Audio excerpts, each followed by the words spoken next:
안녕하십니까. 오늘 고린도전서 3장에 있는 말씀을 읽겠습니다. 고린도전서 3장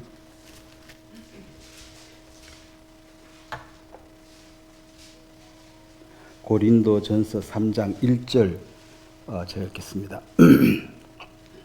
형제들아, 내가 신령한 자들을 대함과 같이 너희에게 말할 수 없어서 육신에 속한 자 곧 그리스도 안에서 어린아이들을 대함같이 하노라. 내가 너희를 젖으로 먹이고 밥으로 아니하였노니 이는 너희가 감당하지 못하였거니와 지금도 못하리라. 너희는 아직도 육신에 속한 자로다. 너희 가운데 시기와 분쟁이 있으니 어찌 육신에 속하여 사람을 따라 행함이 아니리요. 어떤 이는 말하되 나는 바울에게라 하고 다른 이는 나는 아볼로에게라 하니 너희가 육의 사람이 아니리요. 그런즉 아볼로는 무엇이며 바울은 무엇이냐? 그들은 주께서 각각 주신 대로 너희로 하여금 믿게 한 사역자들이라. 나는 심었고 아볼로는 물을 주었으되 오직 하나님께서 자라나게 하셨나니 그런즉 심는 이나 물 주는 이는 아무것도 아니로되 오직 자라게 하시는 이는 하나님뿐이니라. 심는 이와 물 주는 이는 한 가지나 각각 자기의 일한 대로 자기의 상을 받으리라. 우리는 하나님의 동력자들이요 너희는 하나님의 밭이요 하나님의 집이니라. 제가 한번 기도하겠습니다. 하나님 우리 아버지, 주님이 베푸신 크신 은혜를 참으로 감사하고 또 주께서 십자가에 죽으시고 부활하시는 그 권능을 보여주심으로 그 부활 당시의 사람들도 너무나 놀라운 것이어서 쉽게 받아들이지 못하고 놀라고 두려워하였습니다. 오늘 우리가 크신 능력으로 부활하신 주님으로 말미암아 우리가 하나님의 자녀가 될 수 있는 새로운 산 길을 여신 것을 감사하고 이 세상에 많은 사람들이 아직도 말씀과 세상의 지식과 이론과 혼합되어져 있어서 주의 생명을 얻지 못한 자가 참으로 많습니다. 주님, 우리가 전하는 이 생명의 말씀을 듣고 생명이 거듭나는 역사를 이 교회를 통해서 이루어 주시고 우리가 이런 귀한 일에 주어진 역할로 쓰임받는 것을 생각할 때 또 감사를 드립니다. 오늘 또 주께서 성령 가운데 역사하심으로 이 말씀을 듣는 모두에게 주님께서 말씀해 주시고 또 힘을 주시며 소망을 주시게 되기를 바랍니다. 감사를 드리고 예수님의 이름으로 기도드렸습니다. 아멘. 오늘은 영과 육의 사람이란 제목으로 말씀을 전하도록 하겠습니다. 우리는 조금 정리해야 될 부분이 있습니다. 이제 하나님을 아는 자, 하나님을 아는 자가 있고 모르는 자가 있습니다. 하나님을 모르는 자는 이제 이방인이죠. 그래서 하나님을 안다 모른다 해서 하나님을 아는 자들은 하나님 앞에 큰 은혜를 입은 자들이고 하나님을 모른다 그러면 가장 미련한 자입니다.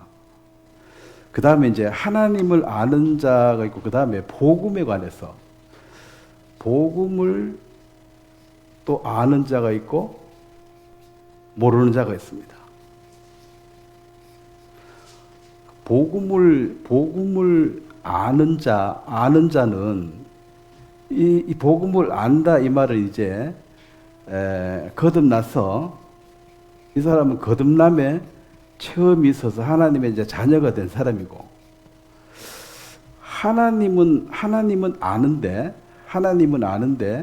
이 복음을 모르는 사람, 하나님을 아는 사람 유대인들이 대표적이죠. 여기에 이제 서기관, 바리새인, 율법사 이런 사람들은 개인의 그 경건은 대단합니다. 우리가 감히 따라갈 수가 없는데 이 유대인들은 하나님을 알지만은 지금 복음, 즉 복음을 모르는 자니까 이 사람들은 결국 종교인이 될 수밖에 없어요. 복음을 모르면.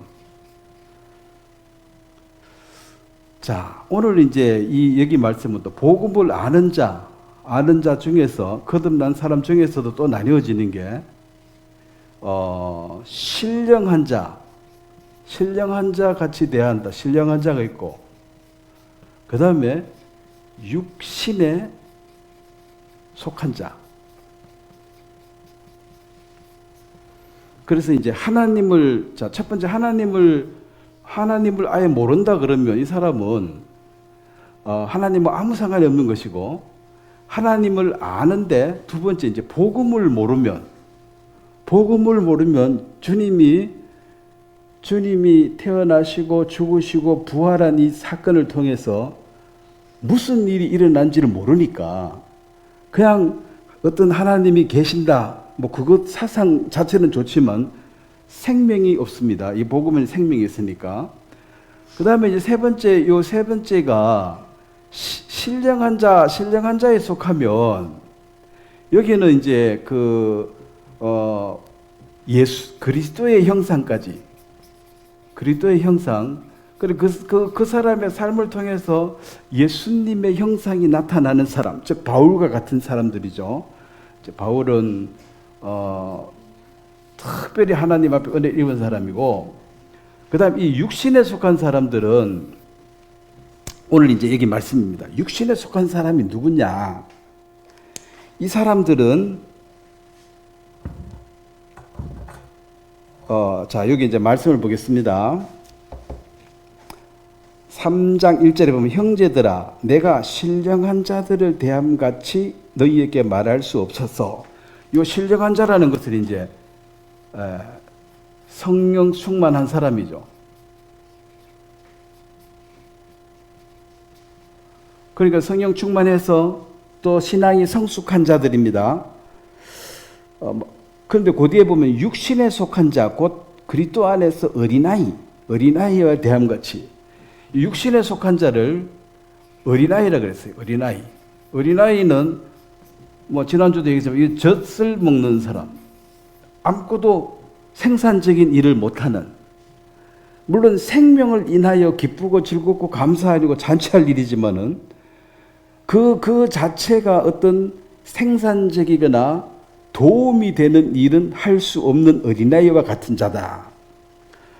그래서 2절에 내가 너희를 젖으로 먹이고 밥으로 아니하노니 이는 너희가 감당하지 못하였거니와 지금도 못하리라. 그러면 이제 젖 먹다, 그 다음에 이제 죽을 먹는다. 여러분 병원에 있을 때 이제 그 수술하면 죽 주는데, 죽은 생명을 부지하는 것이지 죽 먹고 힘써서 일은 못합니다. 먹으면 금방 소화되고 없어지니까. 최소한 이제 밥을 먹어야 되는데, 이 밥을 먹으려고 그러면 이빨도 있어야 되고 뭐가 좀 소화 능력도 있어야 되고, 밥 먹는 사람은 또 자기가 뒤처리도 알아서 해야 되고, 그건 일꾼이 되는 것인데, 이것을 할 수가 없는 고린도 교회의 모습이다. 그리고 이제 실질적으로 어린아이는 자기 중심적이죠. 그게 내가 기쁘면 다 좋은 거예요. 이렇게 다 좋아도 내가 슬프면 내가 슬픈 거예요. 그럼 모든 사람들이 나를 주목해 주기를 바라고, 내가 웃으면 반응해주고, 내가 울면 관심을 가져주고, 전부 나만 바라보고 있게, 그때 애가 이제 기뻐하는 거죠. 근데 관심도 안 주면은 막 땡깡 부려가지고 자기를 보게 하잖아요. 어찌하든지 보게 해서 모든 게 자기 중심적으로 살아가는 것이 어린아이들입니다.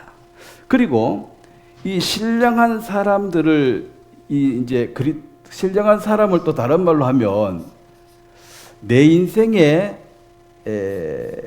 주인이, 이게 똑같습니다. 주인이 누구냐? 신령한 사람은 내 인생의 주인이 예수님이고, 주님이라는 게 나의 주님이라는 뜻이죠. 그 다음에 이 육신에 속한 자는 내 인생의 주인이 누구예요? 나. 내가 최고야. 그래서 이제 너 인생의 주인이 누구니? 그럼 거듭난 사람이 거듭난 사람들의 특징이 사도행전 5장을 한번 보겠습니다. 사도행전 5장에 보면 예수 그리스도가 누구이신가를 두 가지로 설명했습니다.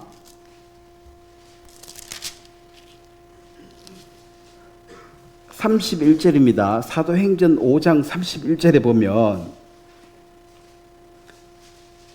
제가 읽겠습니다. 이스라엘에게 회개함과 죄사함을 주시려고 그를 오른손을 높이사 임금과 구주로 삼으셨느니라.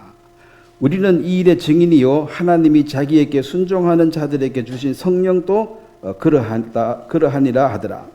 여기 이제 예수님은 구주라는 것은 우리를 구해주러 오신 분이다. 나의 주님, 나를 사랑하는 주님. 그 앞에 보면 임금이 왕입니다. 그래서 나의 왕, 이스라엘의 왕은 하나님이라 그랬습니다.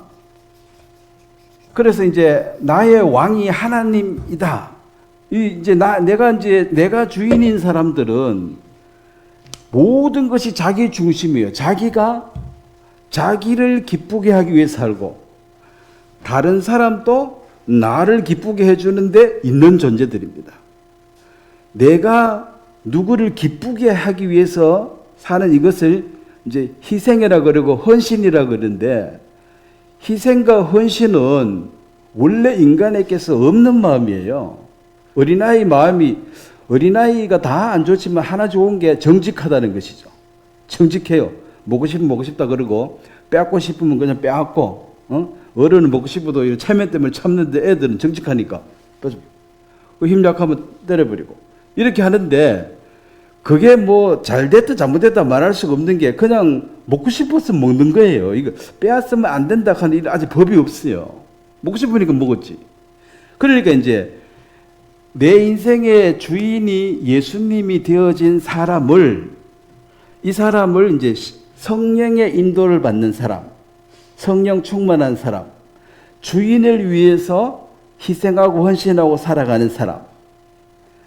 그럼 주인을 위해서 산다는 이것은 여기 보면 구주는 나의 구세주라는 뜻입니다.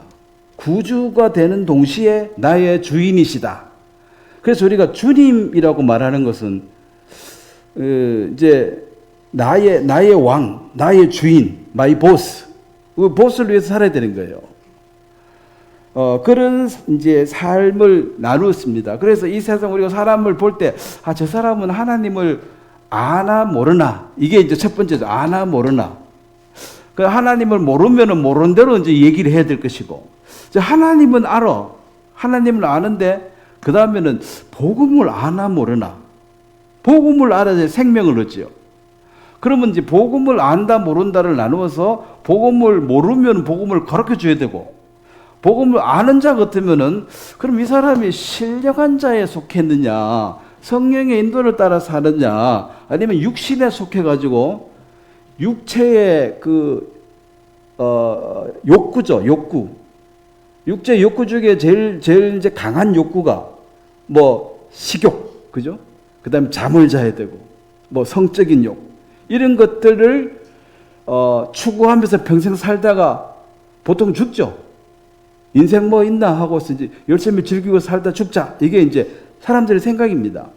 근데 그렇게 육신의 요구대로 살아가기에는 인간들이 그렇게 사는데 뭐가 안 채워져 가지고 허전한 거야. 왜냐하면은 원래 하나님을 섬기고 하나님과 교제하고 동행하는 그것이 최상의 행복, 즉 에덴의 삶이 그렇게 되어져 있었기 때문에 하나님 중심적으로 살지 않으면 인간은 참 행복이 없도록 그래 되어 있습니다. 그래서 이제 영에 속한 사람, 육에 속한 사람을 나눌 수밖에 없는 것입니다. 자, 데살로니가 전서 4장에 보면 하나님을 모른다라는 정의를 데살로니가 전서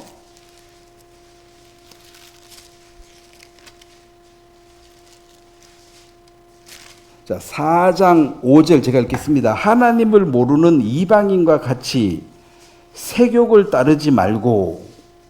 하나님을 모르는 이방인, 즉 이방인을 한마디로 말하면은 하나님을 모른다. 자, 그러면 한국 사람들은 어디에 속합니까? 우리 조상들은 이방인입니다. 하나님을 모르는 이방인. 그 이방인들은 또 뭐냐? 삶의 목적이 세욕을 따르고 산다. 욕망을 쫓아 살다가 그 욕망을 위해서 뭐도 다 하지요. 그러다가 이제 죽게 되는 것입니다. 그 다음에 요한일서 4장 6절에 보면, 여기 보면 이제 그 요한일서 4장 6절도 제가 읽겠습니다. 우리는 하나님께 속하였나니 하나님을 아는 자는 우리의 말을 듣고 하나님께 속하지 아니하는 자는 우리의 말을 듣지 아니하나니 진리의 영과 미혹의 영을 이로써 아느니라. 여기 이제 하나님을 아는 자와 그다음 하나님께 속하지 않은 하나님을 모르는 자, 즉 사도 바울의 어떤 그 신앙 얘기해 보면 하나님을 안다 모른다 해서 인간이 확 나뉘어집니다. 근데 이 사도 요한이 봤을 때도 하나님을 안다 모른다에 따라서 나뉘어지는데, 하나님을 모르는 자들은 이제 이 하나님의 말씀을 이해하고 듣지 못하더라. 그래서 그들은 너희 아비는 마귀에서 났으니, 요한복음 8장 44절처럼 너희 마귀에 났으니, 그래서 너는 지금 공중 권세자분이 속해져 있고, 거듭남이라는 것은 그 아버지를 바꾸는 거예요. 아버지를 바꿔서 마귀를 추종하고 살다가 유일하신 하나님, 단 한 분밖에 없는 유일하신 하나님, 나 신을 믿는다. 신이 여러 명 있는 그 잡신을 믿는 것은 신앙이 아닙니다. 신은 단 하나다. 또 단 한 분 계시는 그 하나님께서 보내신 유일한 아들 예수 그리스도를 내가 믿고, 그 예수 그리스도께서 보내주신 유일한 성령을 받아들인 자. 자, 이 세상에 성령만 있는 게 악령이 있어요, 없어요? 악령이 있습니다. 그러니까 이제 사람들이 귀신은 잘 믿어요. 귀신을 잘 믿고 절도하고 잘 섬깁니다. 근데 하나님의 영을 믿어라 그러면 안 믿는 거예요. 그래서 이게 이제 어디에 속했는지 너가 아버지가 누군지 보이는 거야. 아무리 똑똑한 사람도 대통령이고 뭐 국회의원을 간에 점쟁이 찾아가고 또 뭐 조상 묘 옮기고 이런 거 하지요. 귀신의 도움을 받아야지만이 이 땅에서 출세한다, 그걸 알아요. 그래서 뭐 차 한 대 사와도 뭐 이렇게 제사 한번 지내고 그렇게 하는 것이, 이 사고 언제 날지 모르니까 이 세상 신이 우리를 이끌어 주신다, 그걸 이제 아니까. 근데 이제 거듭나서 이렇게 바뀌는 사람들은 이 세상 신을 섬기고 살다가 신을 바꾸니까 여기서 이제 문제가 생기는 거죠. 이 세상 신이 봤을 때는 괘씸해요, 안 괘씸해요? 이게 오늘까지 나를 따르다가 갑자기 이제 아버지를 바꿔버린 거지. 하나님으로 바꿔버리니까. 그래서 이제 안 믿는 사람들도 한 집에 종교가 둘 생기면 귀신끼리 싸워가지고 난리 난다. 그렇게 하면 안 된다. 통일해야 돼, 통일. 그래서 이제 우리는 이미 믿고 있으니까 더 하지 말고, 두 개 믿었다는 집안에 난리 나니까 안 된다. 그래서 유일하게 한 분 계시는 그 하나님, 즉 그분은 하늘과 땅을 만드신 그 하나님 한 분을 믿고, 또 그 하나님이 보내서 왔다는 선지자들이 이 세상에 많습니다. 근데 하나님이 보내신 독생자 예수님은 한 분의 아들 하나밖에 없으니까 유일한 그 예수님을 믿는 것입니다. 하나님 보내신 자 중에 예수님만. 이 많은 선지자들도 있고 자기가 계시를 받았고, 그 계시를 확실하게 받아가지고 지금 이슬람 같은 건 모함메드는 계시를 받았대요. 받았으니까 사람들이 그걸 따르겠죠. 그러니까 많은 사람들이 따르는 거기에는 귀신의 역사가 있습니다. 어떻게 사람들이 저렇게 맹목적으로 따라갈까? 귀신이 역사하니까. 귀신이 바람몰이에 사람들을 막 몰아가면 사람들이 그냥 몰려가는 거예요. 그래서 이제 정리하면 그렇습니다. 우리가 잘 아는 말씀인데 요한복음 이제 그 17장 3절에 영생은 곧 유일하신 참 하나님과 그의 보내신 자 예수 그리스도 아는 것이다. 그러니까 이 유일하신 참 하나님, 한 분밖에 없는 참되신 하나님, 이 한 분밖에 없다는 게 중요합니다. 모든 신은 너무 많은데 그 중에 한 신 하나님만 믿는데 그 신은 누구냐? 그의 아들 예수님 이 땅에 보내신 분. 또 예수님은 누구시냐? 우리에게 약속대로 성령을 주신 그분. 그래서 영이라 하여 다 믿을 것이 아니다. 귀신이 장난을 많이 치고 있습니다. 그건 성경에서 증명되는 것입니다. 모세가 지팡이를 던져서 뱀을 만들었을 때 바로의 술객, 그 마술사들이거든요. 마술사들도 지팡이 던져가지고 뱀이 됐습니다. 그러니까 너만 기적하냐? 나도 기적을 일으킨다. 그래서 귀신도 많은 기적을 일으키고 실제로 우상을 섬기는 사람들은 그 우상을 섬겼을 때 효과를 받겠어요, 안 받겠어요, 나름대로? 예? 효과를 봤으니까 더 열심히 하고 또 전도도 하다는 딴 사람한테 너 인생 더럽게 안 풀리면 내가 믿는 이 신한테 제사 한번 지내봐라. 나도 간증이 있다.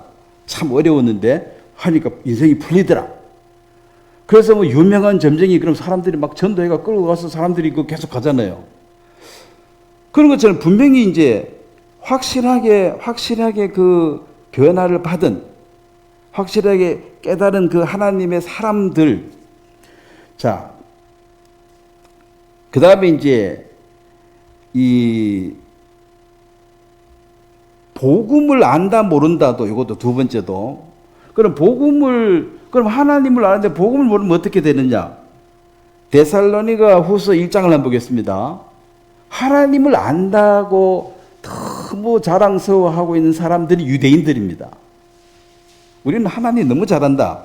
그런데 데살로니가 후서 1장 8절입니다. 데살로니가 후서 1장 8절은 이거 중요하니까 같이 한번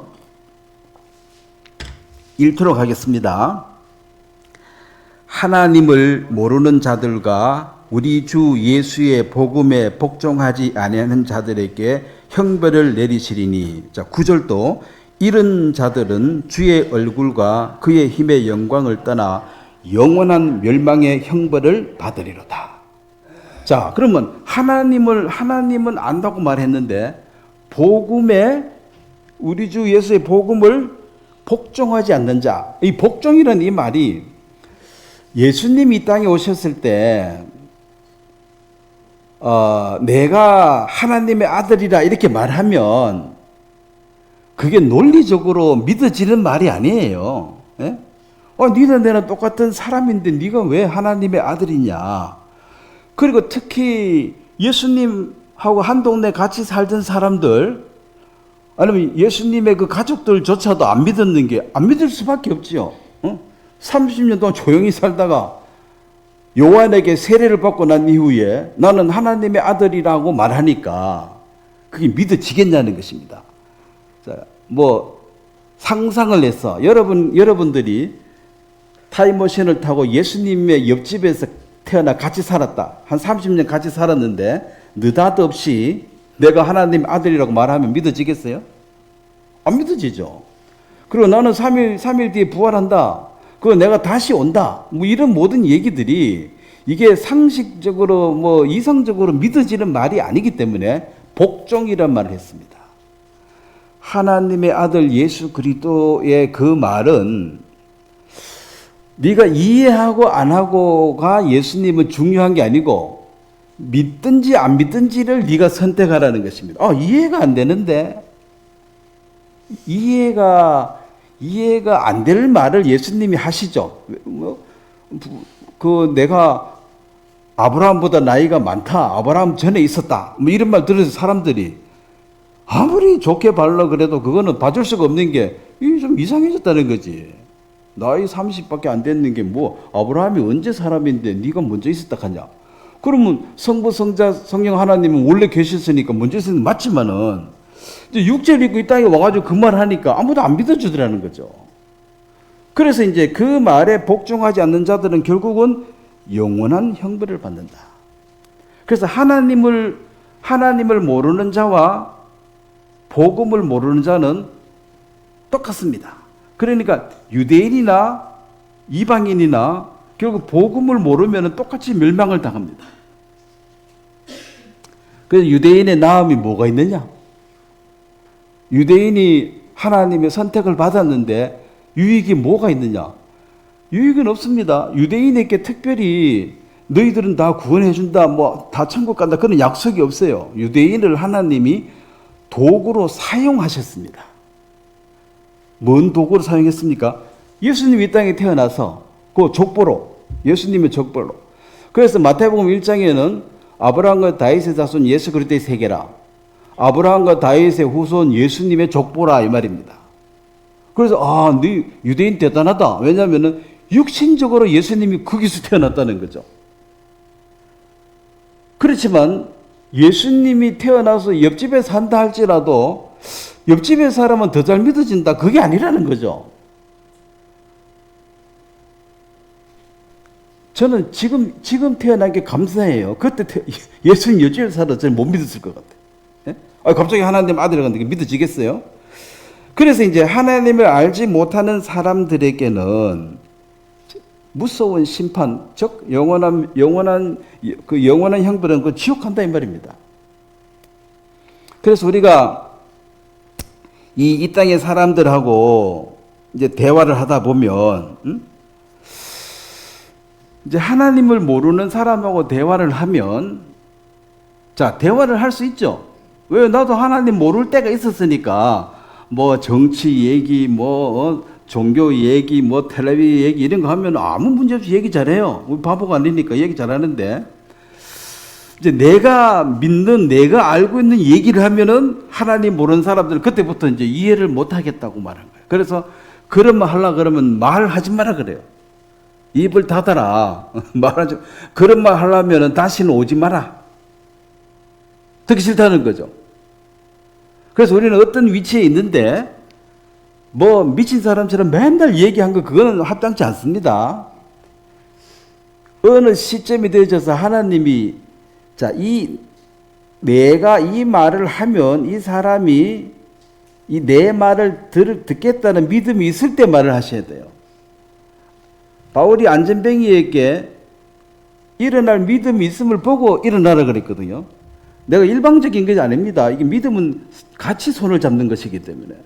그래서 저쪽의 사람이 하나님에 대해서 모르다가 알고 싶은 마음이 요만큼이라도 생겨야, 야, 하나님 얘기하면은 들으려고 그러지.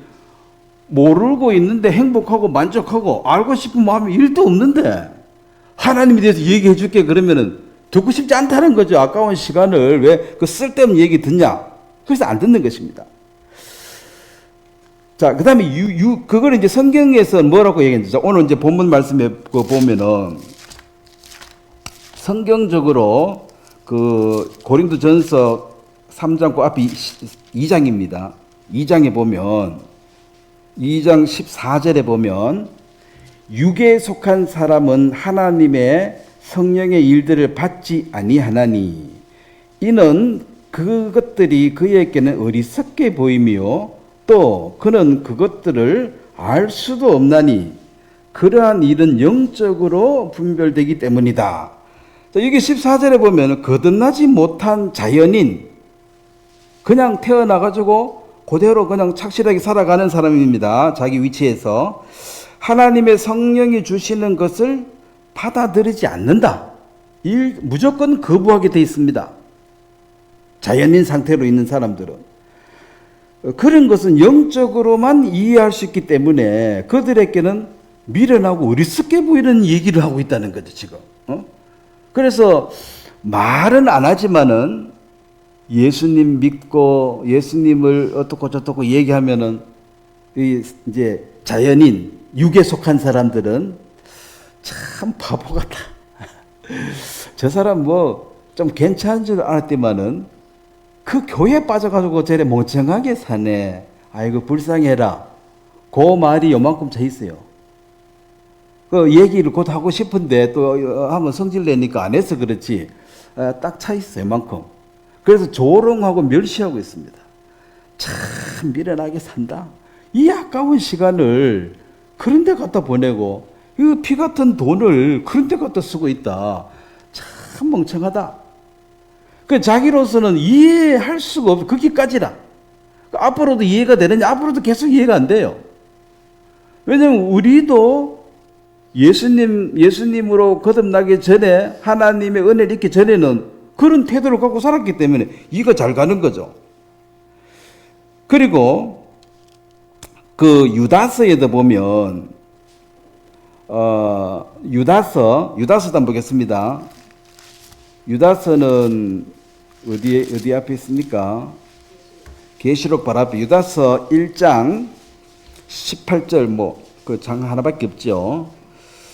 제가 읽겠습니다. 1장 18절 그들이 너희에게 말하기를 마지막 때에 자기의 경건하지 않는 정욕대로 행하며 조롱하는 자들이 있으리라 하였으니 19절 말씀은 같이 읽겠습니다. 이 사람들은 분열을 일으키는 자며 육에 속한 자며 성령이 없는 자니라. 자, 육에 속한 자.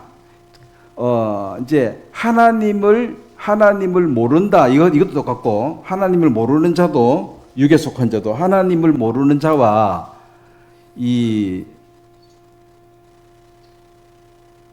하나님을 모르는 자, 거듭나지 못한 자. 그러니까 여기죠, 종교인들. 이 복음을 모르고 하나님 모르는 자, 요 두 개를, 이걸 육에 속한 자. 육에 속한 자는 그건 자연인 상태 그대로 있다. 육에 속한 자들은 육신에 속했다 이 말은 구원은 받았는데 육체 욕구대로 사는 영적으로 어린 상태를 말하고, 육에 속했다는 것은 아예 이거는 성령이 없고 하나님과 상관이 없는 상태에 있다. 자연인 그대로다.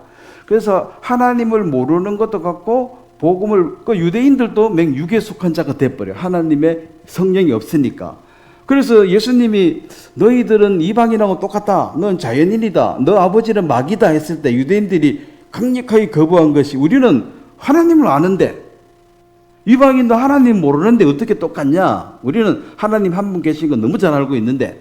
근데 결국은 복음을 받아들여서 거듭나서 성령을 못 받아들이면 결국은 육에 속한 자다. 너는 그냥 육신밖에 없다. 영 자체가 없다. 그래서 하나님을 모르는 자나 하나님을 알지만은 복음을 거부한 유대인이나 차이가 없다. 이렇게 말하는 거죠. 그런데 유대인들은 차이가 있다. 우리는 잘났다 말하고, 하나님 눈에는 너희는 똑같다. 이게 두 개 육에 속한 자입니다. 그래서 여기 육에 속한 자들은 결국은 핵심이 성령이 없는 자다. 거듭난 적이 없다. 그럼 누가 그리스도인이냐? 그리스도의 영이 있는 자가 그리스도인이고 그리스도의 영의 인도를 받는 자가 그리스도인이라 그랬기 때문에 결국은 하나님을 모르는 요 이방인이나 하나님은 알지만은 복음을 모르는 이 종교인들은 결국은 육에 속한 자들이다. 근데 이제 혼돈하지만 육신에 속한 자하고 육에 속한 자는, 육신은 영은 있는데 육체의 소욕에 살아가는 어린아이 같은 자를 말하는 것입니다. 오늘 본문에 있는데 그 어린아이 같은 사람을 말하는 것인데, 이 육적인 사람들은 성령이 없기 때문에 늘 하는 것이 그냥 정욕을 따라 살고, 그 다음에 분열을 일삼고, 그 다음에 복음에 대해서는 항상 조롱하고 비웃고. 그래서 이제 좀 인격이 있고 이런 사람들은 너 바보 같네 뭐 이런 말 안 하죠. 교회 다니 너 바보네 이런 말 안 하지만 속으로는 이미 이마에 차고 있습니다. 너 바보 같다고 조롱하고 있습니다. 아, 그런 걸 믿냐고. 자, 지금 뭐 고난 주간, 부활 주간, 이제 부활절 행사하지, 월요일까지 공휴일이라고 좋아하지. 근데 예수님이 부활하셨다가 그 당시에 복음입니다. 왜? 죽어서 너무 실망했는데 부활하셨다. 그 부활의 의미는 우리를 의롭다 하기 위해서 부활하셨기 때문에. 그런데 그 부활 당시에 부활한 주님을 딱 만났을 때 거기 무덤에 찾아간 여인들도 못 알아봤거든요. 그 다음에 사도들이 있는 마가다락방에 왔을 때도 못 알아봤거든. 그래서 이 부활한 주님을 받아들인다는 것은 굉장히 어려운 것이다. 그 당시나 지금이나. 이것은 하나님이 주시는 은혜와 그 하나님 주시는 그 믿음이 아니면은 부활의 주님을 받아들일 수 없고, 그 부활의 주님께서 마지막 하신 약속이 어떤 말씀입니까? 내가 다시 오겠다는 얘기입니다. 그래서 결국은 부활의 주님을 믿고 기다리는 것은 뭘 기다립니까? 다시 오실 날을 기다리고 있습니다. 마라나타 그러죠. 주님이 다시 오시기를 기다립니다. 그러면 세상 사람들은, 이제 하나님을 모르는 사람, 복음을 모르는 사람들은, 이 종교에 속해 있는 사람들은 예수님 오시는 걸, 예수님이 오늘 오신다 그러면 교회 다니는 사람들이 좋아할까요, 싫어할까요? 영이 없는 사람들은 싫어합니다. 이 재미난 세상 좀 살만한데 지금 오시면 왜 합니까? 좀 나중에. 예? 그래서 당장 온다 그러면 싫어해요. 말로는 천국 가면 좋다 그래도 유혹가 더 좋다는 거지. 왜냐하면 참 소망이 거기 없어요. 자, 우리는 주님이 내일 오신다면 너무 기쁘고 설레이지만은 물론 좀 안타까움은 있죠. 이 가까이 있는 사람들이 함께 하지 못해서. 그러면 오늘 저녁에 바쁩니다. 빨리빨리 알려야 됩니다. 내가 없어지거든. 내가 했던 모든 말을 너가 믿어라. 그게 나의 유언이다. 너가 지금은 내 말 안 믿고 비웃는 거 이해해. 그렇지만 내가 휴거되고 없어지거든. 내가 한 모든 말이 진실이라고 믿어라. 그게 표적이다. 유언을 해놔야죠. 내 말 없어진 게 아니고 확실하게 내가 봤을 때 저 사람 구원은 확실하고 내 보증 서술이 딱 한 사람 누구도 함께 없어질 것이다. 네가 확인해봐라. 그래서 이제 없어지고 나면은 구원 안 받는 가족들은 당황하겠죠. 어디 갔지? 그 사람은 전화, 몇몇 사람 전화를 하면 다 없어. 그때 이제 충격이 오는 거죠. 야, 그게 진짜였네? 믿을 수 없는 상황을 믿기 때문에 그 사람들은 미련하다 그러고 조롱하고 멸시하는 것입니다. 자, 그렇다면 그 사람, 이 육에 속한 사람들은 무슨 어떤 소망을 뭘 기다리고 살아가는, 육에 속한 사람들은, 자, 히브리서 11장을 보겠습니다. 육에 속한 사람들도 즐거움이 있습니다. 자, 세상에 낙이 즐거움인데 즐거움이 하나도 없으면은 살고 싶지가 않겠죠. 뭐 최소한 먹는 즐거움이라도 있어야 살고, 아니면 잠자는 즐거움이라도 있어야 살지. 즐거움이 하나도 없다. 그럼 죽어야지. 뭐 아무 즐거움이 없는데. 그게 우울증이죠. 아무 즐거움이 없는 사람, 그 이제 죽고 싶다고 말하는 사람, 아무 낙이 없다는 거지. 자, 여기 히브리서 11장 25절을 보겠습니다.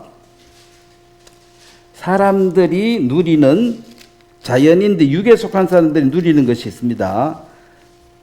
자, 25절 같이 읽겠습니다. 도리어 하나님의 백성과 함께 고난받기를 잠시 죄악의 낙을 누리는 것보다 더 좋아하고. 자, 여기 보면은 잠시 죄악의 락. 죄를 지으면은 뭐가 있어요? 즐거울 낙자잖아요. 즐거움이 있다. 그러면 훔쳐먹은 떡이 더 맛있다. 이건 뭐 말이에요? 그러니까 사람들이 죄를 지어 뭔가 이렇게 남의 걸 훔쳐오고, 또 자기 부부가 있는데도 다른 아저씨 좋아하는 거, 이걸 이제 이런 것이 더 즐거움이 있다는 거죠.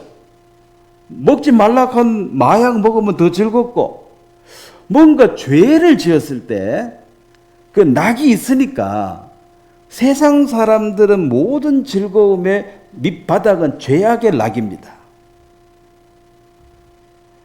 사기쳐가지고 왕창 돈을 벌었다. 즐거워요, 안 즐거워요? 돈 많이 벌었으니까. 또 더 심한 사람, 어떤 사람 죽여가지고 그 사람 재산 다 뺏어갔다. 죄를 지었으니까 육체에 낙이 있고, 다만 그가, 자, 이방인들에게는, 자, 여기 보면은 유대인들에게는 율법을 주셨지만 이 이방인들, 모르는 이방인들에게 뭘 줬으면 율법 대신에? 율법이 없으니까 양심이 줬죠. 양심이 작동하면 양심의 가책을 받습니다.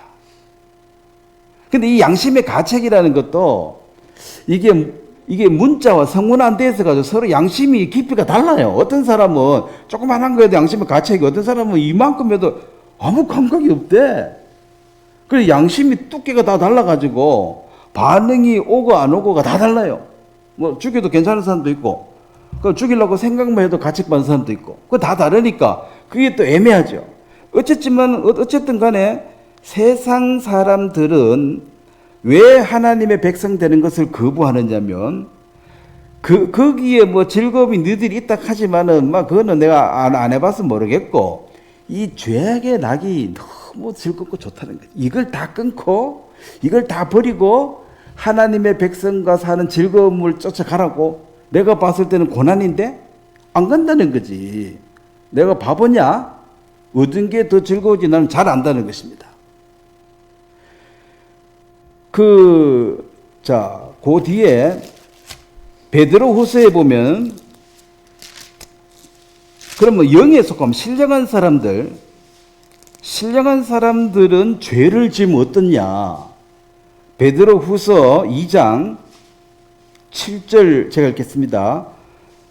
무법한 자의 음란한 행실로 말미암아 고통당하는 의로운 롯을 건지셨으니, 8절은 같이 읽겠습니다. 이는 이 의인이 그들 중에 거하여 날마다 저 불법한 행실을 보고 들으므로 의로운 심령이 상하니라.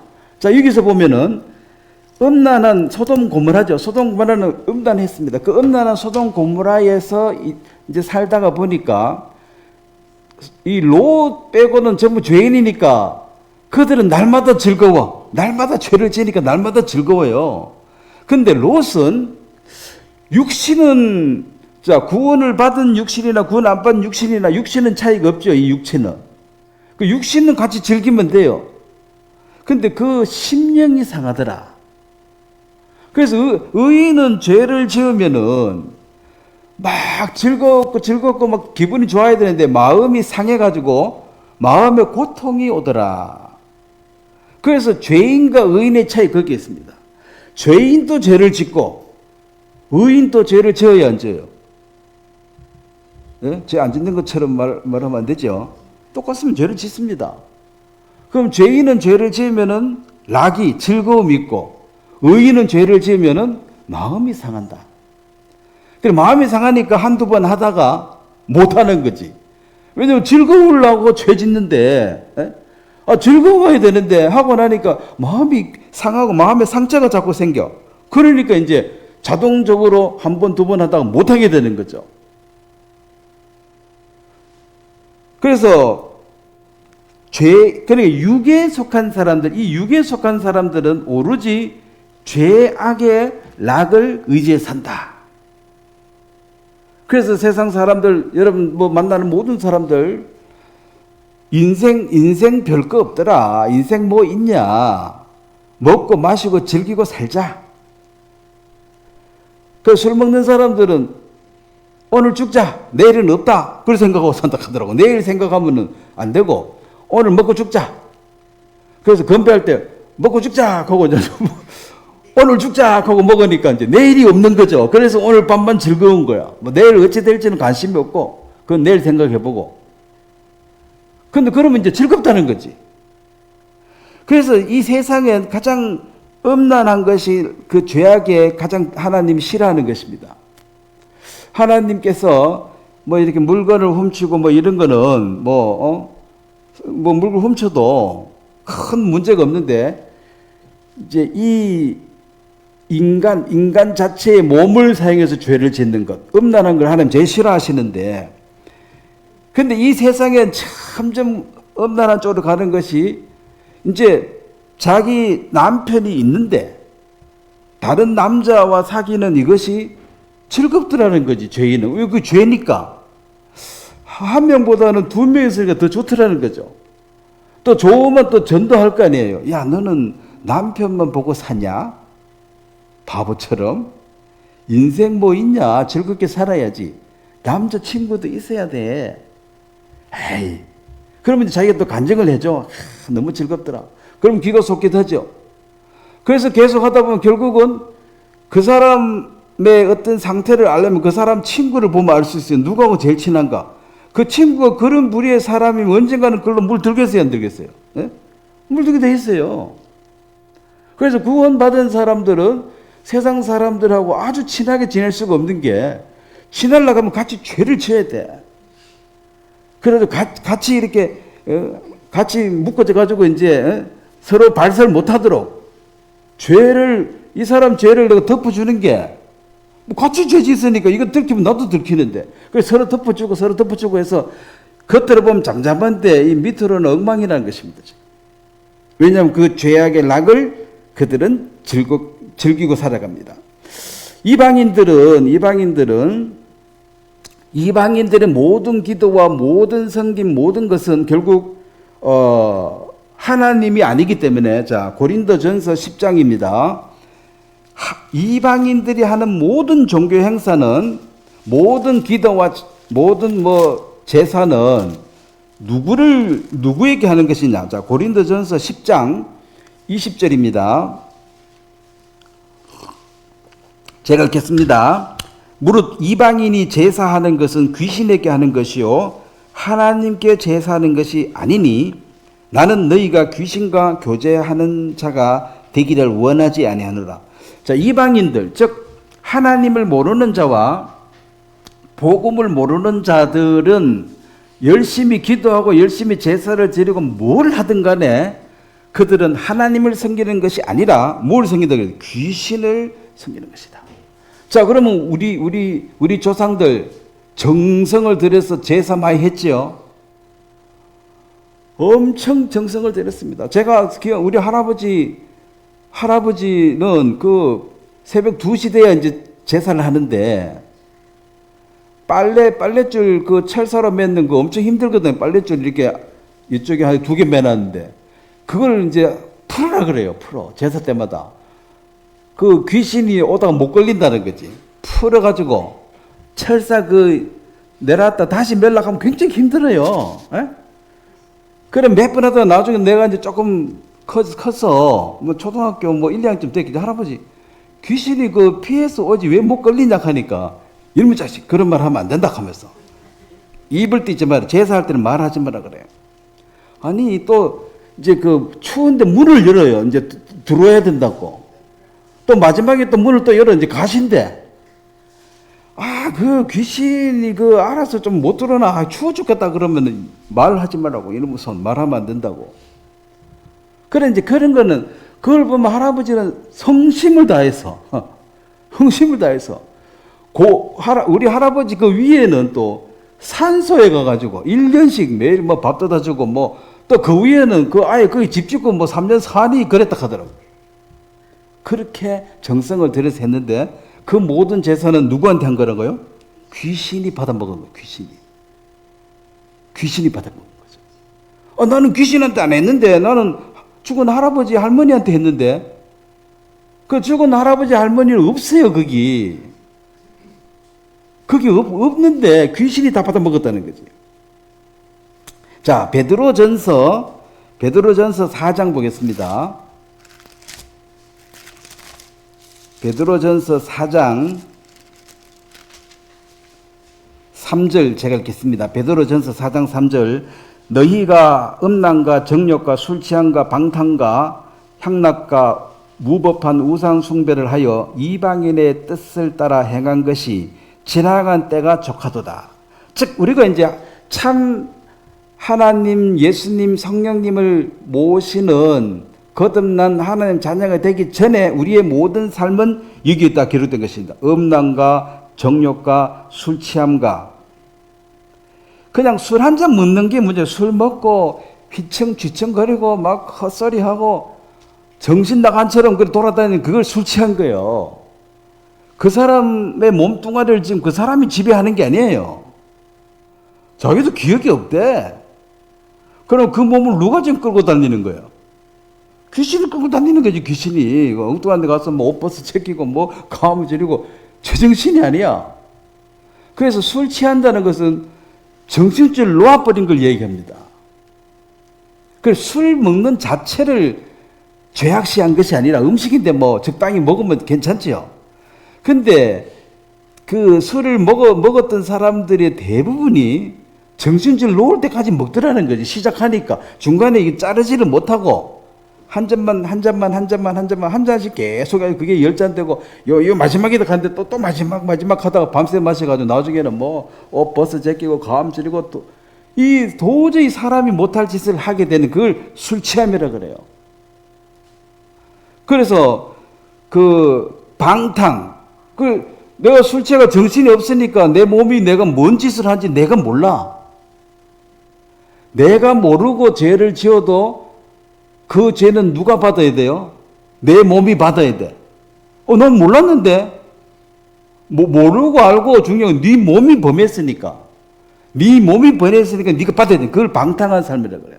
정신줄 놓고 왜 된지도 모르고 다 세월이 지났어. 시간 지났어. 나중에 보니까 별짓을 다 했네. 나는 기억도 없대. 그래도 벌 받아야 돼요. 기억 있으나 없으나. 그게 방탕한 삶입니다. 향락, 먹고 마시고 즐기죠. 그 다음에 우상숭배, 비나이다. 맨날 그거 했잖아요. 이것이 이방인들이 하는 것이다. 그래서 이제 지나갈 때가 족하다. 이제 다시 이걸 더 할 필요가 없다. 너는 거기 이제 졸업했으니까 그거 족하다. 이제는 그만해라. 이 말입니다. 족하니까. 그 요한복음 4장에 6 남편을 둔 그 여인처럼 너 남편 하나 더 구할래? 됐습니다. 내가 5명, 6번째 해봤는데 별 사람 없더라. 세상 말로 별로 없더라. 이제는 기대도 안 한다. 오히려 나를 괴롭히고 징글징글해. 그게 이제 세상 다 하고 싶은 거 다 해본 사람의 마지막이 나는 남편이 없나이다. 나는 의지할 사람이 없다 이 말이죠. 나를 행복하게 해줄 사람, 내가 의지할 사람, 나를 기쁘게 해줄 사람이 없다. 그럼 이제 마지막은 하나님밖에 없다는 거죠. 하고 싶은 대로 다 해보면은 이게 깨달아지는데 착하게 산 사람들은 여기에 대한 미련이 있어가지고 쉽게 이제 잘 못 벗어나죠. 자, 그 다음에 오늘 이제 우리가 목표가 된 신령한 자들인데 고린도전서 다시 들어가겠습니다. 자, 고린도전서 2장에 보면 신령한 자, 이 신령한 자가 성경에서 원하는 그리스도인의 모습입니다. 신령한 자는 어떤 사람인가? 고린도전서 2장 15절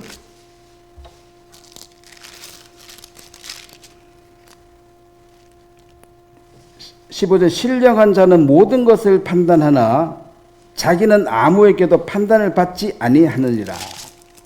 누가 주의 마음을 알아서 주를 가르치겠느냐?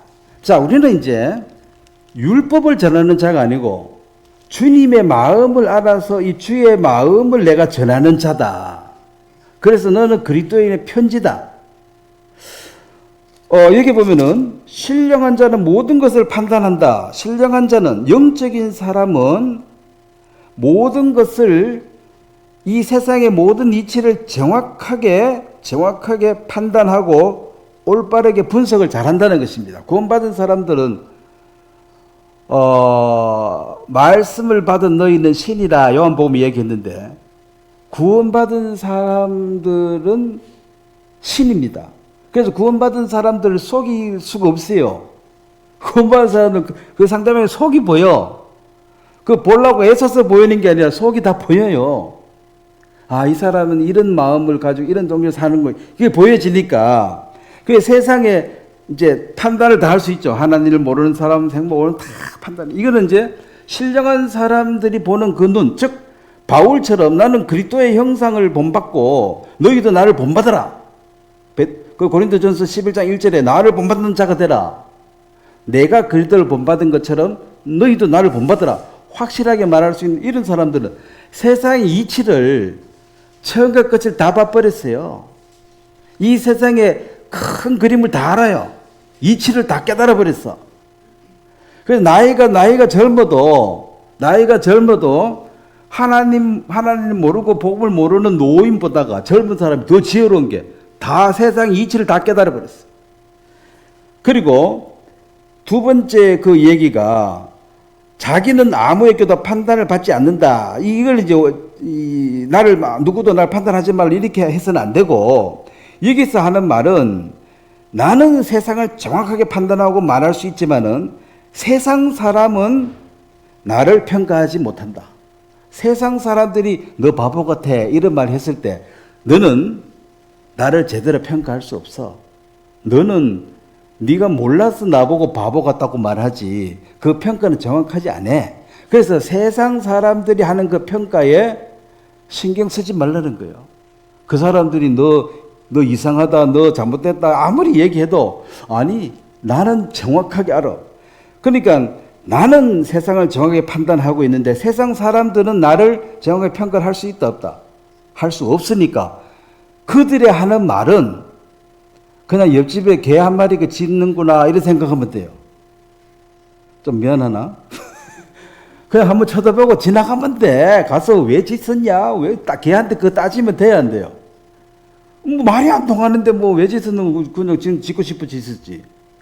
다음부터 짖지 마라 뭐 이런 말 할 필요도 없는 게 그냥 보고 지나가면 돼. 근데 따라와서 물라 그러면 발로 한 방 차주면 돼요. 나를 때리려 그러면 내가 방어를 해야지. 근데 뭐 말한 그거는 그냥 통과 지나가면 됩니다. 이것이 신령한 자는 세상의 이치를 알기 때문에 사실은 예수님께서 이 세상에 오셨을 때 그 세상 사람들 보는 그 태도입니다. 예수님이 누구를 부러워한 적이 있습니까? 예수님이 누구 눈치 보고 사셨습니까? 자, 재판을 받았습니다. 사형 선고를 받았어요. 자, 보통의 재판받아가 사형 억울하면 어떻게 해야 됩니까? 항소해야죠. 예수님이 항소했습니까? 항소한다는 것이 뭘 의미해요? 그 빌라도한테 생명을 구걸하는 거죠. 제가 안중근 의사 어머니, 그분이 안중근에게 편지를 보냈어요. 항소하지 말라고. 죽어라고. 확실한 명분이 있으면 그 생명을 바꿀 만한 가치 있는 것은 바꾸어도 좋다고. 그 어머니가 대단하신 분이더라고. 그러니까 어머니를 기쁘게 하는 것은 너가 항소하지 말고 당당히 받아들여서 그냥 죽어라. 우리가 잠시 뒤에 또 다시 만날 테다. 아마 그분들 정확하게 모르지만 하나님을 아는 사람들 같아요. 대의를 위해서. 그리고 우리는 이 세상의 그리스도인들이 저게 재판에 가서 청구하는 자체도 사실 부끄러운 일이에요. 또 항소하는 거는, 대법원까지 항소하는 거는, 이거는 구걸을 2번, 3번 하는 거예요. 거기에, 왜냐면은 그들의 판단을 받으러 가는 게 이상하지 않습니까? 그들은 우리를 판단할 수가 없는데, 이 자연인들, 육에 속한 사람을 가지고 제가 잘 됐습니까? 잘못됐습니까? 묻고 있습니다. 그 사람이 우리를 판단할 수 있어요? 잘된 잘못된 자기가 알게 뭐야. 그 소경인데. 그 나오는 소리 얘기하는 거죠. 너 미친놈 같아. 뭐 그렇게 말하는 거지. 근거를 대봐라. 근거는 없고. 어쨌든 너 안 좋아. 기분 나빠. 왜 나쁜데 이유를 대봐. 이유는 모르겠고 하여튼 기분 나빠. 그게 세상의 판단입니다. 그 판사도 너 징역 10년이야. 왜? 너 왜 예수님 부활했다 해? 아니 부활했다 한 게 뭐가 죄입니까? 내가 거짓말도 아니고 사실인데. 베드로가 그랬잖아요. 부활했다는 말 하지 마. 아니 나도 안 하고 싶은데 나는 부활한 예수님 만나가지고 같이 밥도 먹었는데 어떻게 부활 안 했다 하느냐. 부활했는 건 부활했다 한 게 이게 왜 죄냐? 너 사형이야. 이게 세상 사람의 판단입니다. 그럼 정말 사형을 당할 만큼 악한 죄입니까? 아니, 예수님 부활해서 부활했다 하는데 무슨 죄냐는 거죠. 근데 세상 사람들 그걸 죄라 하니까. 그래서 그 판단은 할 수가 없다. 너희는 나를 판단할 수가 없는데 판단하니까. 다시는 항고도 안 하고 그냥 하나님 뜻으로 받아들이는 거죠. 그래서 이제 그리스도인들은 결국 어린아이와 젖을먹는 이 단계에 살고 있는데 우리의 목표가 자, 구원을 받았는 것이 끝이 아닙니다. 이 신령한 자는, 왜냐하면 예수님의 형상으로 자라나야 되니까 결국 육신에 속한 자, 이 육신에 속한 자가 되어지기 때문에 처음에는 구원 받아도 여전히 주인이 나고 어린아이 같다, 젖을 먹고 산다. 그러면 이 사람들은 어디를 향해서 가야 될 것인가? 자, 갈라디아서 4장 19절을 보겠습니다. 자, 목표가 없고 방향이 정확하지 않으면 열심히 해도 의미가 있어요, 없어요? 방향이 틀렸는데 열심히 뛰고 하면 뭐하면 방향이 틀렸는데. 그 목표점이 없으면 이 향방 없이 산다. 그냥 사는 거예요. 자, 갈라디아서 4장 19절 제가 읽겠습니다. 나의 자녀들아, 너희 속에 그리스도의 형상이 이루기까지 다시 너희를 위하여 해산하는 수고를 하노라. 자, 저는 뭐 해산 안 해봤지만은 해산하는 사람들 얘기 들어보면은 그냥 하늘이 노랗다, 죽었다, 깨났다. 그러면 어떤 사람을 구원을 인도하는데도 그렇게 힘든데 또 그 사람이 이제 자라가지고 어린아이인데 여기 밥 먹고 자라가지고 예수님의 형상까지 자랄 때까지 어떤 수고를 해야 된다? 해산의 수고를 한 번 더 해야 된다는 거죠. 근데 이것이 바로 자, 교회가 존재하는 이유가 생명이 태어나고 그냥 길바닥에 내다 버리면 안 돼요. 이걸 교회에서 품어서 이제 젖을 먹고 죽을 먹고 밟고 자라서 정상적인 그리스도인의 어떤 역할을 하실 때까지 해산의 수고를 해야 된다. 뭐 똥 받아주고 밥 해먹이고 계속 무한 투자. 애들 해봐서 알지요? 계속.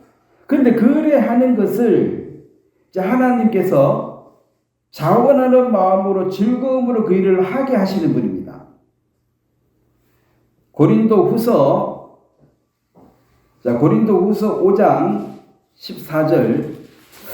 저는 이 말씀을 볼 때마다 항상 이제 마음에 거울이 되고 딱딱 걸리죠.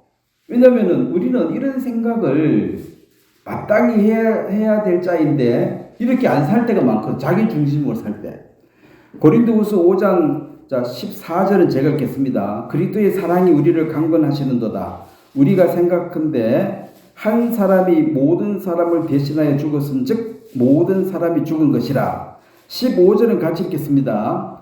그가 모든 사람을 대신하여 죽으심은 살아있는 자들로 하여금 다시는 그를 자신을 위하여 살지 않고 오직 그들을 대신하여 죽었다가 다시 살아나신 이를 위하여 살게 하려 함이라. 자, 예수 그리스도께서 십자가에 죽으시고 우리를 거듭나게 하신 그것이 여기 보면은 15절의 중간쯤 오직 그들을 대신하여 죽었다가 다시 살아나신 이 누굽니까? 예수님을 그럼 예수님을 위하여 살게 하려 함이라. 그럼 내가 지금까지는 나를 위해 살았죠. 내 중심. 철저하게 내 중심 어린아이입니다. 이게 성장하게 되어지면은 주인 대신 예수님을 나의 주인으로 나의 왕으로 모시고 그분을 위해서 산다. 이게 삶이 완전히 바뀌는 거예요. 자, 여자가 뭐 연약하고 뭐 부족하고 좀 그렇지만은 어머니가 되면 완전히 바뀝니다. 그 자식을 위해서 뭐든지 할 수 있어요. 뭐든지.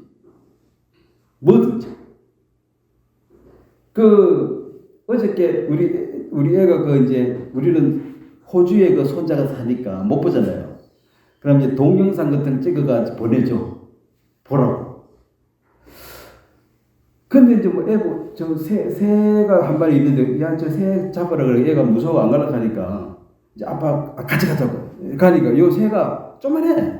닭보다도 적던데, 날개를 열어가지고 막 머리 척 들고 공격하더라고. 그래서 이제, 이거 뭐야 하고 이제, 이상하네. 다시 가보니까 또 막 달라들어가지고 보니까, 저 뒤에 조그마한 병아리 같은 새끼가 한 마리 있더라고요. 그러니까 요 새끼한테 뭔가 해가 될까 싶어가지고, 자, 사람이 덩치는 자기보다 10배, 20배 크잖아요. 그것도 둘이 오는데도 죽기 살기로 막, 이렇게 공격을 한다는 거지. 발로 한번 차보면 죽지. 그래 죽어도 괜찮다는 거지. 그게 모성애예요, 모성애. 자, 그런 귀한 마음을 누가 주었을까요? 그 세대가리에게. 세대가리 맞나? 새머리. 새머리 그 머리 나쁘다고 유명하잖아. 그거는 창조주께서 하나님이 그 마음을 주신 거예요. 왜 그 마음을 줬습니까? 생육하고 번성해야 되니까. 그 새끼 낳아서 그냥 도망가 버리면 이거 뭐 하루도 못 살지. 계속 먹여줘야 되잖아요. 목숨 걸고. 그래서 막 사람들이 보다가 뼈간이 있으니까 봐주는 거야. 네? 다른 짐승들도 잡아먹으려고 하다가 평상시보다 얘가 막 미친 듯이 대드니까 얘가 왜 이러나 보니까 평상시하고 달라. 막 죽어도 대들어. 그래서 이제 걔도 도망가는 거지. 너무 이상하니까. 그런 특별한, 즉 어머니가 되어졌을 때 그 하나님 특별한 마음을 불어넣어 줬다는 거죠. 어떤 마음을. 그래서 어머니는 위대해요. 모든 어머니는 위대합니다. 왜? 그 자기가 처한 그 위치와 형편에서는 최선을 다해서 죽을 힘을 다해서 자기 자식을 위해서 헌신했기 때문에 모든 자식들은 어머니 앞에 가면은 뭐 불평을 하면 안 돼요. 어머니 왜 이렇게밖에 못했냐? 그 형편에서는 그걸 최선을 다한 거예요. 목숨 걸고 다 한 거야.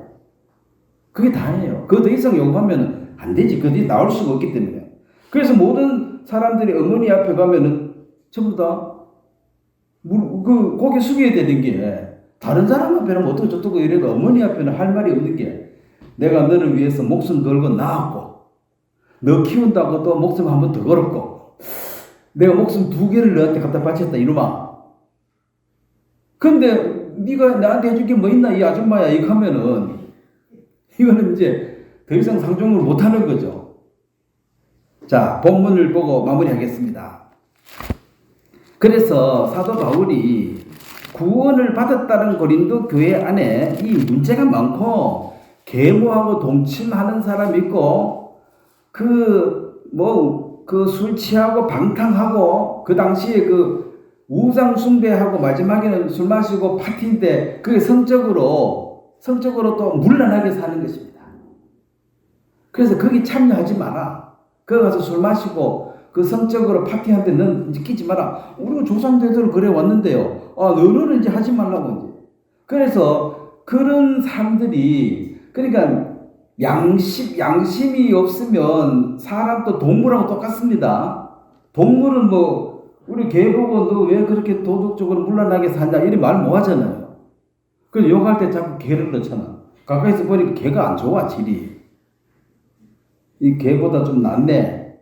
개보다 못하네. 그 비교 자체가 벌써 개보다 좀 나아도 엄청 안 좋은 사람이죠. 그래서 이제 그렇게 살아가는 사람도 결국 그렇게 산다는 거죠.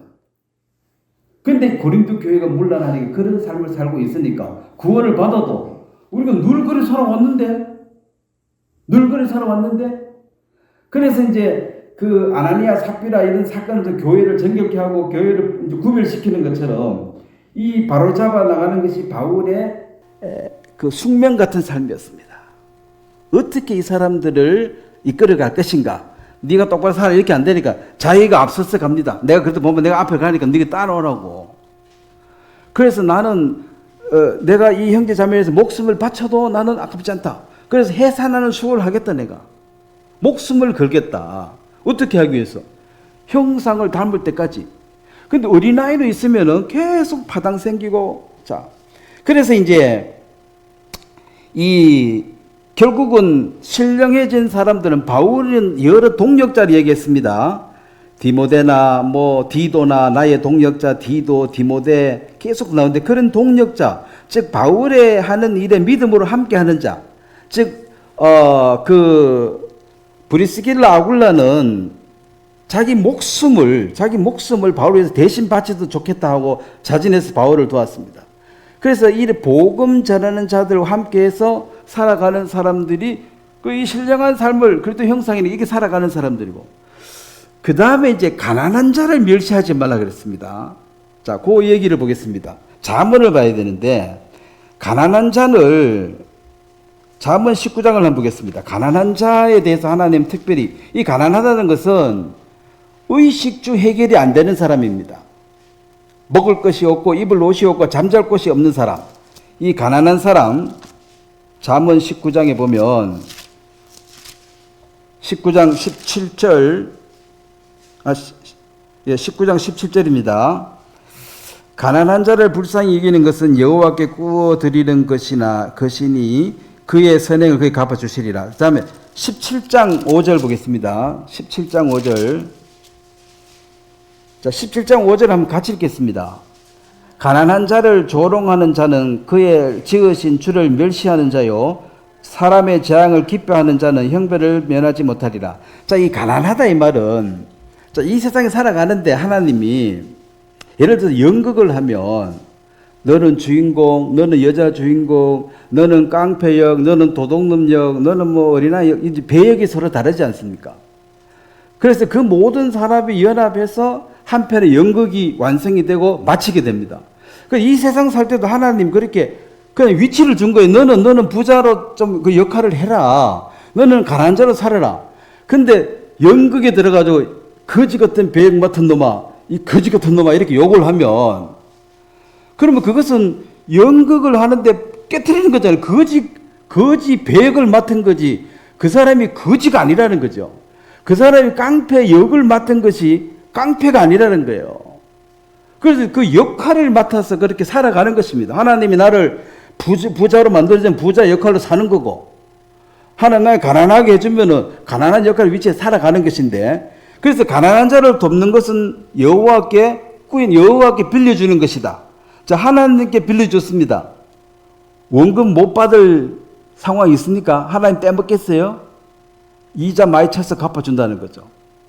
그래서 이제 28장입니까? 28장 한번 보겠습니다. 잠언 28장 27절에도 가난한 자를 구제하는 자는 궁핍하지 아니하느니와 못본 채 하는 자에게 저주가 있으리라. 저주가 크리라. 자, 가난한 자를 보살핀다는 것은, 이 가난하다는 것은 음식과 옷과 집입니다. 이 의식주가 없는 사람, 인간 생활의 절대적인 기본 요소죠. 이게 없는 사람은 하나님이 그 주위에 있는 사람들 빈 집이라도 지어줘 천막 끝에라도 줘야라는 거지. 근데 밥도 너 먹을 거 반이라도 나눠주고, 이 밥이라는 것도 음식도 허기를 면하는 것이 원래 음식의 기본이에요. 근데 배가 부르도록 먹는 것은 이것도 식탐이라. 허기를 면하면은 이제 식사가 끝. 그러면 허기를 면하고 배가 터지도록 안 먹어도 옆에 좀 네가 주라는 거지. 허기만 면하면 네 살지 않느냐. 근데 옷이 없어 벗고 다니면 창피하잖아요. 본인도 창피하고 보는 우리도 창피하고, 뭘 가려야 되니까, 중요 부분을 가려야 되니까 옷을 주라. 근데 옷이 두 벌 있으면 주라 그랬죠. 너는 안 줘, 내 옷이니까. 그럼 이 벗고 다니는데, 그럼 이 사람이 조롱당하고 비웃음당한 이것은 그를 만드신 하나님을 네가 조롱하는 것이다. 그래서 교회의 역할은 이 신령한 자를 그래도 형상으로 닮아서 복음을 전하는 자와 함께 동역을 하든지, 그 다음에 그 영적인 일을, 그 다음에 또 가난한 자를 돕는 이 두 가지 역할을 맡겼습니다. 그래서 이 사람을 우리가 대할 때, 요것도 나누어 되겠지만, 결국은 어떤 사람이 정말 의식주가 없어서 하나님이 그런 사람을 옆에 보내줬는데 못 받지 하고 지나가면 뭐라 그랬습니까? 네. 그럼 네가 첫 번째 줬으면 네 옷 한 개 줘가지고 최소한 이 부끄러운 건 가려주라는 거지. 이 사람이 밥을 못 먹고 있으면 먹을 주라는 거지. 아니면 어디 보호시설을 안내해 주든지 어떻게 해서 어쨌든 살게 하라는 것입니다. 그 옷이 없어 죽게 하지 말고, 굶어 죽게 하지 말고, 그러면 너에게 책임을 묻겠다는 것이거든요. 그 일을 이제 하나님이 최소한 살아 있어야지 거듭나고 구원을 받지, 굶어 죽어버리면 안 되니까. 그래서 이런 이제 삶에 만나는 사람들 우리가 분류해서 보고, 내 자신도 내가 육신에 속해서 어린아이처럼 이 어린아이처럼 자기 중심적으로 내 인생의 주인이 나다. 나를 섬겨라. 그래서 모든 성경 말씀을 이용하는데 자 하나님이 가난한 자를 도와라 했는데 내 가난하다 네가 나 도와라. 이 말씀이 무기예요. 갖다 대가지고 자꾸 나를 중심으로. 부부도 그렇잖아요. 뭐 아내에게 너 복종하라 했는데 왜 안 해? 이거는 말씀 가지고 아내를 협박해 가서 자기 유익을 구하는 거죠. 그게 아니거든. 그래서 이 말씀을 가지고 교모하게 이거 반대로 사는 거죠. 반대로. 주님을 섬기고 가난한 돕는 것이 아니라 나를 도와라. 나를 섬기라. 그래서 그걸 바로 어린아이 신앙이다.